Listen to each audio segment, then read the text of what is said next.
इथे वेळ नाही थांबत, पण मन मात्र थांबतो. असं ठिकाण म्हणजे रत्नागिरी. कोकणातली सकाळ म्हणजे शांततेची सुरुवात. घाटातून वळण घेताना कोकण म्हणजे अजून जवळ येतो.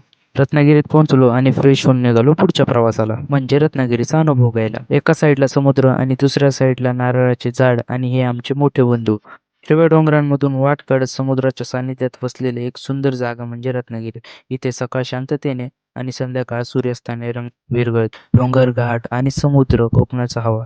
रत्नागिरी म्हणजे एक ठिकाण नाही, तो एक अनुभव आहे. रत्नागिरीच्या उंच डोंगरावर उभा पूर्णगड आपली कहाणी सांगतो. इतिहास, साहस आणि निसर्गाचा संगम इथे अनुभवायला मिळतो. गडावर असणारं हे सुंदर गणपतीचं मंदिर, हे मोठं असणारं गेट आणि या मोठ्या मोठ्या भिंती. असेच नवीन नवीन ब्लॉग बघण्यासाठी आपल्या बॉल फॉलो करायला विसरू नका.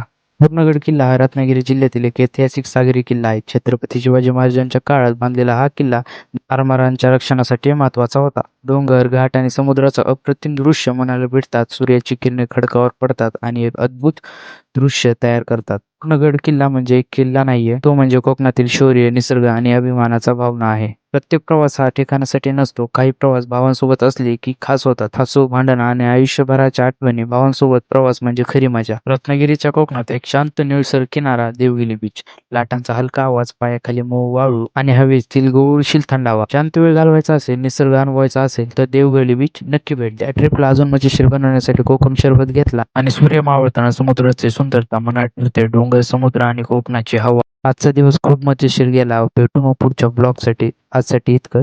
जय महाराष्ट्र.